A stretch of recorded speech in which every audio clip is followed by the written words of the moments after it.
10 ఏళ్ల బాలికపై హత్య జరిగితే ప్రెస్ మీట్ పెట్టిన ఐపీఎస్ అధికారులు తెగ పగలబడి నవ్వుతున్నారు. మరి బాధిత కుటుంబానికి న్యాయం ఎలా జరుగుతుందో ఏమో నాకైతే అర్థం కాలేదు. ఈ వీడియో చూసిన తల్లిదండ్రులు ఎంత కుమిలిపోతారండి. బాధితుల పక్షాన నిలబడాల్సిన పోలీసులే వెకిలి చేష్టలు, వింత నవ్వులు. ఏ సందర్భానికి నవ్వాలో, ఏ సందర్భానికి ఏడవాలో కూడా తెలియని ఐపీఎస్ అధికారులు. అసలు ఎవడ్రా వీళ్ళకి ఉద్యోగం ఇచ్చింది? అసలు ఎట్లా పాస్ అయ్యారా మీరు? సమాజం మీద కాస్త కూడా అవగాహన లేకుండా పోలీసులు ఎలా అయ్యారా?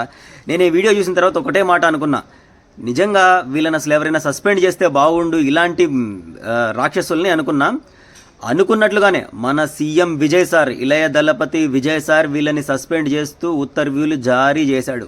సూపర్ సార్, మీరు ఇట్లాంటి వాళ్ళు వద్దు సార్. అసలు సమాజానికి చీడ పురుగులు సార్ వీళ్ళు. ఇలాంటి వాళ్ళు బాధిత మహిళకి సపోర్ట్గా నిలవాల్సిన వాళ్ళే నవ్వడం ఏంటి అసలు ప్రెస్ మీట్ పెట్టి? కానీ ఒక్కటి ఇక్కడ సూపర్ సార్, మీరు Vijay sir, really hats off sir. వీళ్ళని సస్పెండ్ చేశారు చూడండి, దానికి మిమ్మల్ని అసలు పొగడకుండా ఉండలేను సార్. మీరు రియల్ లైఫ్లోనే కాదు, రియల్ లైఫ్లో అన్నిట్లో మీరు హీరోనే సార్. సూపర్ హీరో మీరు, అంతే.